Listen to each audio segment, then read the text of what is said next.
बिस्मिल्लाहिर्रहमानिर्रहीम। Rule number 50। Final S circle is written inside the F और V hook. कहता है आखिरी एस सर्कल जो है वो एफ या वी हुक के अंदर वाली तरफ इस्तेमाल किया जाएगा। जिस तरह हमने पी एल सीरीज के शुरू में जो सर्कल आता था उसको एल हुक के अंदर इस्तेमाल करते थे, ये भी सेम उसी तरफ लास्ट में चला जाता है। तो ये आपकी एफ और वी की हुक बनती है।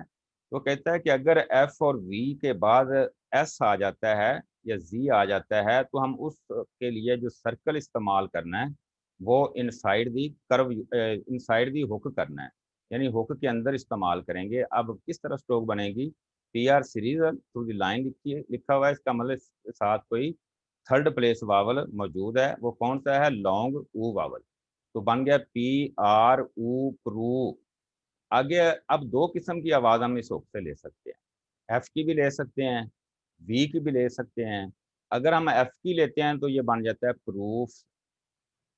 अगर हम वी की आवाज इधर से लेते हैं तो ये बन जाएगा प्रूव्स। तो आगे लफ्ज आ जाता है आपका रिलेटिव्स। तो R L on the line, R क्यों लिखा है? Short E vowel second place का था। रेले टी के साथ वी की आवाज ली टिव, आगे एस आया तो एस के अंदर इस्तेमाल किया गया, बन गया रिलेटिव्स। आगे आ जाता है ड्राफ्ट। तो डी आर सीरीज हाफ की टी की साउंड के लिए एवल वावर प्ले का था। आवाज ली हमने एफ की, बन गया ड्रैफ। हाफ करने से टी की आवाज ली ड्रैफ्ट। अब सर्कल उस हुक के अंदर इस्तेमाल किया गया है तो ये बना ड्राफ्ट्स, जिसको हम अमूमन ड्राफ्ट्स बोल लेते हैं। आगे आ गया अचीव्स। ए ची वी की हुक, सर्कल लगा उसके अंदर, लॉन्ग ई अब लगा गया, लंबी आवाज ली तो बन गया अचीव्स। तो ये देखें, ये जितने भी इन दो लाइनों के अंदर जो जितने भी अल्फाज हैं, इसी हुक के अंदर एस सर्कल का इस्तेमाल किया गया इजाफी एस या जी की आवाज लेने के लिए। आगे आ जाता है आपका rule number 51। A final circle और a final loop written on the same side of a straight stroke as the N hook includes the N. इस रूल के अंदर वो ये कहता है कि अगर आपने इसके अपोजिट साइड में जा रहे हैं, एफ और वी के अपोजिट साइड में आती है एन की हुक। अब वो कहता है कि एन की हुक के बाद अगर सर्कल आ जाता है, यानी एस या जी की आवाज के लिए, यानी किसी भी लफ्ज के आखिर में एन की आवाज आई उसके बाद एस या जी की आवाज आ जाती है। वो कहता है कि जब सर्कल आएगा एस या जी की आवाज के लिए तो वो एन की हुक के अंदर इस्तेमाल नहीं किया जाएगा, बल्कि उसको हुक अपना उस हुक को सर्कल में कन्वर्ट कर दिया जाएगा। यानी वो जो एन की हुक होगी उसका सर्कल बना दिया जाएगा। अब जब हम इसकी आवाजें लेंगे तो फिर सर्कल की भी आवाज आएगी एस या जी की, और एन की भी आवाज आएगी, क्योंकि एन की प्लेस के ऊपर हमने उस सर्कल का इस्तेमाल किया। तो जैसे ये लफ्ज आपका आ गया चांस, जिसको हम चांस बोलते हैं। चे के बाद एवल वावल फर्स्ट प्लेस का था तो फर्स्ट प्लेस के बाद भी लाइन चे की स्ट्रोक डाला, वावल लाई डॉट लगाया चे। आगे हमने चे के बाद पहले एन को पढ़ना है, जैसे हम को पहले पढ़ते थे। तो एन पढ़ा हमने चैन, आगे मिला एस तो बन गया चैंस, जिसे हम कहेंगे चांस। इस तरह चैंसिस। अब देखें, अब केवल सर्कल की बात नहीं हो रही, अब छोटा सर्कल की भी बात हो रही है, बड़े सर्कल की भी बात हो रही है, एस की लूप की भी बात हो रही है। अब चाहे छोटा सर्कल हो, चाहे बड़ा सर्कल हो, चाहे लूप हो, जैसे ये लूप का इस्तेमाल किया, ये तीनों अगर एन हो एन के बाद आए तो हम एन की हुक की जगह पर इनका इस्तेमाल करके मुतलका आवाजें ले सकते हैं। जैसे अगर बात करें हम चैनसिस की, तो हमने सिज वाला सर्कल लगा दिया एन की प्लेस के ऊपर, तो बन गया चैन सिज। इस तरह एक्सपेंस, तो एन के बाद एस की आवाज आई थी तो हमने एन की जगह पे छोटा सर्कल बना दिया, बन गया एक्सपेंस। बट अगर एक्सपेंसिव आ जाता है तो हम इसी पी के बाद बड़ा सर्कल सिज वाला लगा देंगे तो ये बन जाएगा एक्सपेंसिव। क्योंकि सभी को समझ में आ रही है बात, किसी को कोई प्रॉब्लम हो रही हो, यस सर, समझ आ रहा है। किसी जगह पे कोई प्रॉब्लम किसी की हो समझते हुए तो मुझसे मुझे बताए, ताकि मैं उसको जो है ना ठीक कर सकूं, जो आपको समझा सकूं। नो सर, कोई प्रॉब्लम नहीं। ठीक हो गया। आगे हम देखते हैं, तो ये लफ्ज आपका आ गया डांस, जिसे हम डांस कहते हैं, डांस। डी के बाद ए वाला वावल, ए की बाद आ गई डै, आगे एन की जगह पे सर्कल लगाया तो बन गया डांस। आगे आ गया डांसिस, तो सिज वाला सर्कल लग गया। आगे लूप लगा दी गई, हालांकि ये जो लूप जिस तरफ लगी हुई है, ये लूप की अपनी प्लेस नहीं है, बल्कि ये लूप को लगाया गया है एन वाली तरफ, जहां एन के ऊपर लगाते हैं। तो अब एन की भी आवाज ले लेंगे और एस डी की भी आवाज ले लेंगे, तो बन जाएगा डांस, जिसे हम डांस कह लेते हैं। इस तरह प्लान्स, इंस्टेंस, इंस्टांसिस, टर्न्स। अब आर के सर्कल लगा नीचे वाली तरफ, अगर आर के ऊपर वाली तरफ होता तो एस की अपनी जगह होनी थी, वो सिर्फ एस की आवाज देती। अब ये लगा है नीचे वाली तरफ, एन वाली तरफ, तो एन का भी आवाज आ गई और साथ एस की भी आवाज आ गई, बन गया TURNS, टर्न्स। इस तरह रिटर्न्स, वंस। तो ये जितने भी अल्फाज लिखे हुए हैं, एन की प्लेस पर जो चीज़ भी हम इस्तेमाल करेंगे, ज्वाइन करेंगे, सर्कल स्मॉल हो या लार्ज हो या लूप, तो हम एन का भी साथ इजाफा करेंगे। आगे आ जाता है हमारा rule number 52। A circle written inside an hook attached to full length curve adds the final sound Z only। कहता है कि अगर आपकी किसी कर्व स्ट्रोक के साथ एन की हुक लगी हो, तो हम जो उसके अंदर सर्कल इस्तेमाल करेंगे वो सिर्फ जी की आवाज देगा, एस की आवाज नहीं देगा। यानी इसका मतलब ये है कि अगर एम के बाद एन के बाद जी की आवाज लेनी हो, तो हम एन की हुक इस्तेमाल करके उसके अंदर सर्कल लगाएंगे जी की आवाज के लिए। लेकिन अगर हमने उस एन के बाद एस की आवाज लेनी हो, तो फिर हम आगे जाके पढ़ेंगे वो कि एन की स्ट्रोक और एस सर्कल का इस्तेमाल करेंगे। तो जैसा कि ये लफ्ज लिखा है मीन्स, अब मी लॉन्ग ई वावल की वजह से ऑन द लाइन लिखा, आगे एन के बाद आ रही है आवाज जी की, चाहे स्पेलिंग में एस ही लिखा हुआ, आवाज जो मिल रही है जी की है मीन्स जी। अब हमने एन के अंदर सर्कल का इस्तेमाल किया जी की आवाज के लिए। आगे अगर रिमेन्स, सेम उसी तरह मेंस, एन के बाद जी की आवाज थी तो हमने एन ओके और सर्कल का इस्तेमाल किया। इस तरह लोन्स, शाइन्स, ओपिनियंस, तो एन के बाद जी की आवाज आ रही है पूरी इस लॉ के। आगे क्या कहता है, A circle written inside an hook attach to a half length curve ads.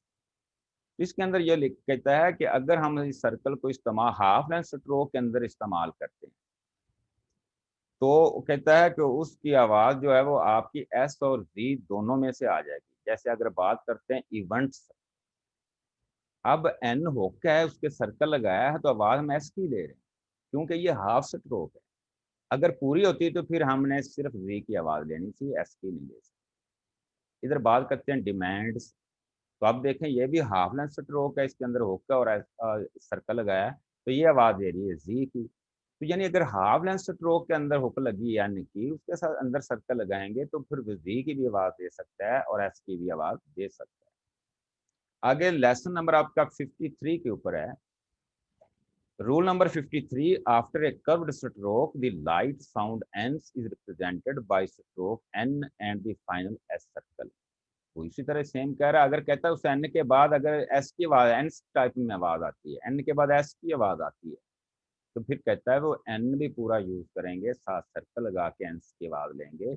जैसे लफज आ गया फेंस, और fence, FENS, first place vowel आने की वजह से एफ को पहले बावली लाइन लिखा, अगेन पूरा यूज किया, सर्कल से ली एंस की आवाज, तो बन गया ऑफेंस।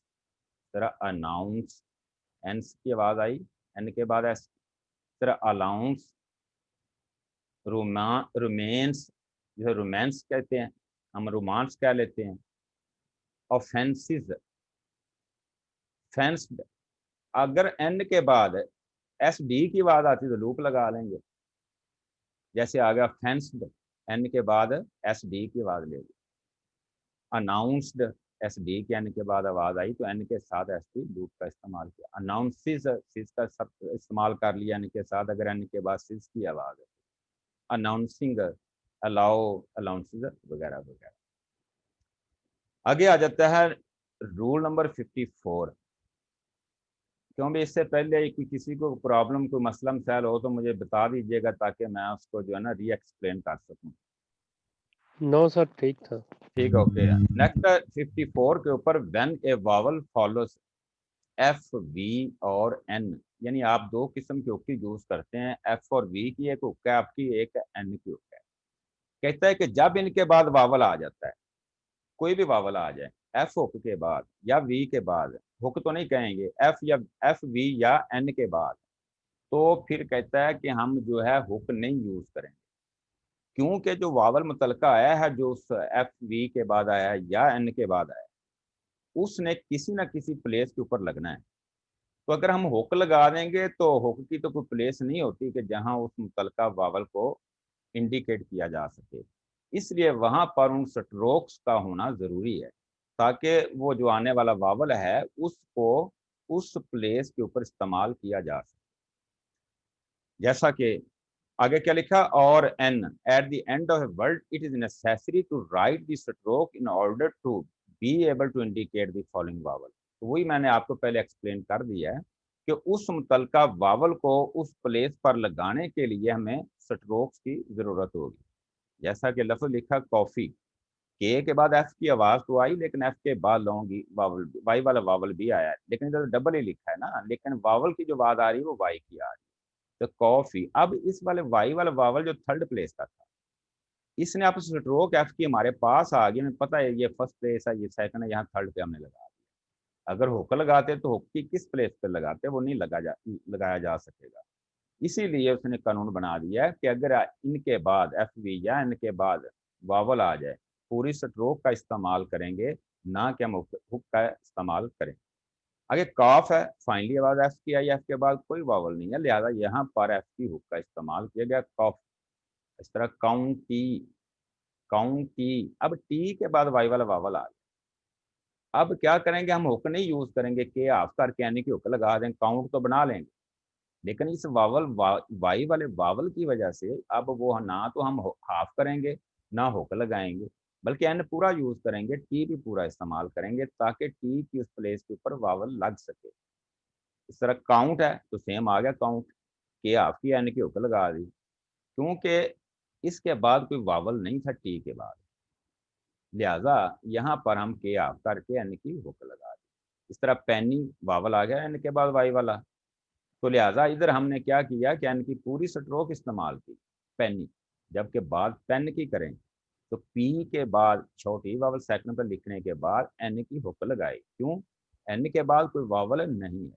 इस तरह रिव्यू की बात करें, रिव्यू वी के बाद यू वाला डिप्थोंग आ गया, लेकिन रफ की स्ट्रोक बनाते हुए हमने आर के साथ एफ या वी की हुक इस्तेमाल की, आर यू एफ की आवाज ली तो रफ बन गया। इस तरह वे आपकी शॉर्ट फॉर्म्स आ जाए। Difficult, D through the line F की होकर लगाएंगे, डिफिकल्टी के साथ हम के का इजाफा मजीद करेंगे, डिफिकल्टी बन जाएगा।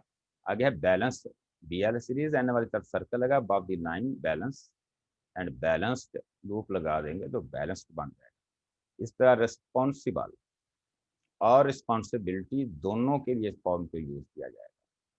और ये भी चीज ध्यान में रखिएगा, ये रिस्पॉन्स की फुल फॉर्म भी है, यानी रिस्पॉन्स की फुल फॉर्म है, रिस्पॉन्सिबल और रिस्पॉन्सिबिलिटी की ये शॉर्ट फॉर्म है।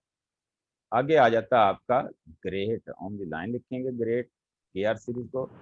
आगे गार्ड है, तो गार्ड के अंदर जो आप अबव द लाइन यूज करेंगे, गोल्ड जो है on the line gear series of किया।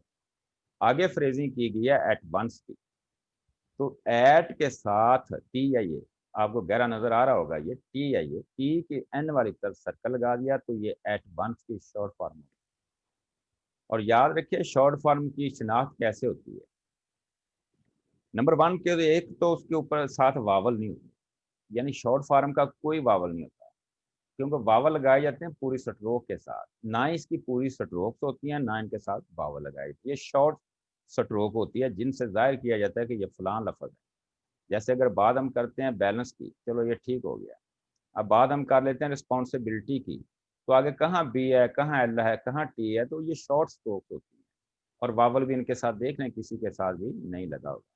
हाँ भी, आप किसी को कोई प्रॉब्लम है तो मुझसे डिस्कस कर ले किसी भी इस रूल के अंदर। No sir. Sir no sir, responsibility है कोई सर, प्रॉब्लम जी, इधर नहीं शॉर्ट है। फॉर्म। जी जी। सर इसको अगर हमने रिस्पॉन्सिबिलिटीज लिखना हो तो फिर सेम ही आएगा। हाँ, अगर हमने इसको रिस्पॉन्सिबिलिटीज लिखना है तो फिर हम बड़ा सर्कल लगा देंगे सिज वाला। जी सर, थैंक यू सर। हाँ, और किसी का क्वेश्चन? No sir. क्लियर सब कुछ? जी सर। चलें। सर